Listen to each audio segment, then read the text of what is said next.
Good evening. My name is Nikhila. I'm a dental student. My information about Islam is really less. Whatever I know is because of my friends. My question is, I've read this poster. They say that music and dance is not accepted in Islam.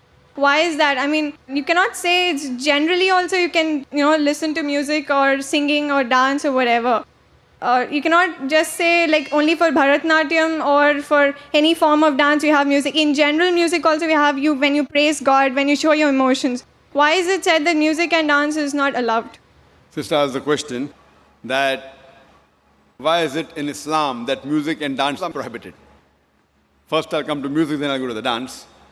As far as music is concerned, our beloved Prophet Muhammad said that the musical instruments, as a general rule, they are prohibited, except he gave permission for the duff, that is the one-sided open drum, called as duff or duffli. Besides that, the Prophet prohibited because, if you analyze, it takes a person away from the remembrance of Allah subhanahu wa ta'ala, from the remembrance of Almighty God. That's the reason when we hear these, film songs, whether it be Hindi, it may be Malayali or Tamil or whatever it is, you find that in these film songs, most of the words that are mentioned, they are far away from reality. The hero tells the heroine, "Main tumhare liye chand tod ke leke aaunga, main tumhare liye sitare tod ke leke aaunga, I'll get the moon for you, I'll get the star for you." We know it's not possible. No man can get the star or the moon for his lover. But yet, we keep on repeating because of the ambience, because of everything. So because of this, general rule is that the music does take a person away from Allah subhanahu wa ta'ala. That is the reason a beloved Prophet prohibited musical instruments except for duff. Or as generally with your voice. For example, when a person recites the Quran. If he recites the Quran, his voice is good, that's permitted. Because that takes a person towards Allah subhanahu wa ta'ala. The musical instruments along in the background do create a different ambience. Otherwise, singing per se, it is mubah, optional, as long as the words of the song, they take you towards your Creator Allah subhanahu wa ta'ala. If the words of the song take you away from Allah subhanahu wa ta'ala, even that type of song is prohibited. Now come to the second part. Why is dancing prohibited? There is no verse in the Quran or no hadith that I know of which says dancing per se is haram. But normally, because people dance to show to the other people, we have dance performance on the stage, where as you Bharatnatyam. Now you're doing Bharatnatyam on the stage and thousands are watching you.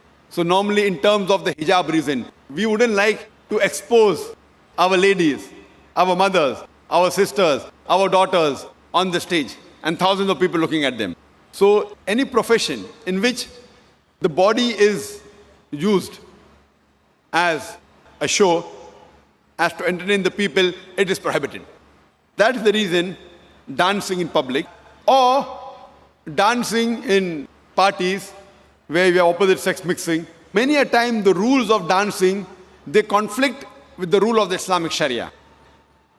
Normally when you have a dance, you have pairs, male and female, and most of these pairs, that the girlfriend, boyfriend, and you dance in front of other people. So because it breaks the system of Islamic hijab, that's the reason per se it is prohibited, because it goes against the system of hijab. So you have to realize that many a time when you dance in public, you go out for parties and you move around. Otherwise, with you and your wife, you can do what you want as long as it doesn't go against the Sharia. Alone in closed doors, husband and wife, what they want to do, as long as it doesn't go against the rules of the Quran and Sahih Hadith, there's no problem.